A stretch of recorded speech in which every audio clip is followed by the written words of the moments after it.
നമസ്കാരം. മറ്റൊരു വീഡിയോയുമായി വീണ്ടും പ്രേക്ഷകർ മുമ്പിലേക്ക് എത്തിയാണ്. ഈ വീഡിയോ താരസംഘടനയായ ഇലക്ഷനുമായി ബന്ധപ്പെട്ടാണ്. താരസംഘടന ഇലക്ഷൻ ഓഗസ്റ്റ് 15-ാം തീയതിയാണ്. ഇന്ന് പത്രിക സമർപ്പിക്കേണ്ട അവസാന ഡേറ്റ് ആയിരുന്നു.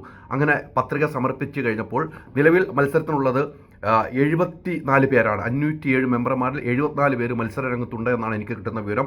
അതിൽ പ്രസിഡന്റ് സ്ഥാനത്തേക്ക് 7 പേര് പത്രിക നൽകി, ഒരാളുടെ പത്രിക തള്ളി. അത് പത്രിക തള്ളിയത് ടെക്നിക്കൽ വിഷയങ്ങളാണ്. ജോയ് മാത്യുയുടെ പത്രിക തള്ളുകയുണ്ടായി. പിന്നീട് മത്സര രംഗത്തുള്ളത് ഇപ്പോൾ ജഗദീഷും ശ്വേത മേനോനും ദേവൻ, രവീന്ദ്രൻ, ജയൻ ചേർത്തല, അനൂപ് ചന്ദ്ര എന്ന ആളുകളാണ് ഇപ്പോൾ പ്രസിഡന്റ് സ്ഥാനത്തേക്ക് മത്സരിക്കുന്നത്. ഇതിൽ ഒരാൾക്ക് പ്രസിഡന്റ് ആകാൻ പറ്റുള്ളൂ. 9 വൈസ് പ്രസിഡന്റ് സ്ഥാനത്തേക്ക് മത്സരിക്കുന്നു. 9 പേരാണ് വൈസ് പ്രസിഡന്റ് സ്ഥാനത്തേക്ക് മത്സരിക്കുന്നത്. ആശ അരവിന്ദ്, അനൂപ് ചന്ദ്രൻ, ജയൻ ചേർത്തല, രവീന്ദ്രൻ, ലക്ഷ്മി പ്രിയ, നവ്യ നായർ, കുക്കു പരമേശ്വരൻ, ഉണ്ണി ശിവാൽ, നാസർ ലത്തീഫ്, ഇങ്ങനെ 9 പേര് വൈസ് പ്രസിഡന്റ് സ്ഥാനത്തേക്ക് മത്സരിക്കുന്നു. 5 പേരാണ് ജനറൽ സെക്രട്ടറി സ്ഥാനത്തേക്ക് 5 പേരാണ് ജനറൽ സെക്രട്ടറി സ്ഥാനത്തേക്ക് മത്സരിക്കുന്നത്. അനൂപ് ചന്ദ്രൻ, രവീന്ദ്രൻ, ബാബുരാജ്, ജയൻ ചേർത്തല, കുക്കു പരമേശ്വരൻ, ഇങ്ങനെ 5 പേര് മത്സരിക്കുന്നു.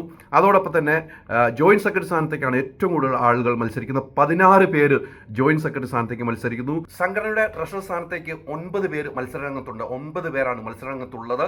അതോടൊപ്പം തന്നെ എക്സിക്യൂട്ടീവ് സ്ഥാനത്തേക്ക് 15 പേർ മത്സരിക്കുന്നുണ്ട്. എക്സിക്യൂട്ടീവ് സ്ഥാനത്തേക്ക് 15 പേര് മത്സരിക്കുന്നു. അതിൽ 8 പേര് സ്ത്രീകളാണ്. വനിതാ സംവരണമുണ്ട്, 8 പേര് സ്ത്രീകളാണ്, ബാക്കിയുള്ളതാണ് പുരുഷന്മാർ. എന്തായാലും മത്സരം കടുത്ത മത്സരമായിരിക്കും നടക്കാൻ പോകുക എന്ന കാര്യത്തിൽ യാതൊരു സംശയമില്ല.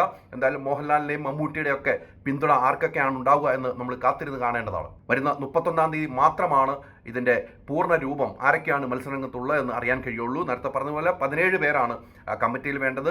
പ്രധാനപ്പെട്ട സ്ഥാനങ്ങളിലേക്ക് 6 പേരും അതോടൊപ്പം തന്നെ എക്സിക്യൂട്ടീവിലേക്ക് മറ്റുള്ളവരുമാണ് 11 പേരുമാണ് വേണ്ടത്. എന്തായാലും നമുക്ക് കാത്തിരിക്കാം 31-ാം തീയതി വരെ. അൾട്രാ മോഡേൺ കിച്ചൺ ഡിവൈസസ്, ഒരു കിച്ചണിൽ വേണ്ട എല്ലാ ലേറ്റസ്റ്റ് ബ്രാൻഡുകളും ഇവിടെയുണ്ട്. ലോകോത്തര ബ്രാൻഡുകൾ, original products, wide range. MyG future. പൂവ് പോലൊരു പുട്ടുണ്ടേ അജ്മിയുടെ പുട്ടും. വിളമ്പാം നല്ല വിശേഷം. അജ്മി സ്റ്റീം മെയ്ഡ് പുട്ടുപൊടി.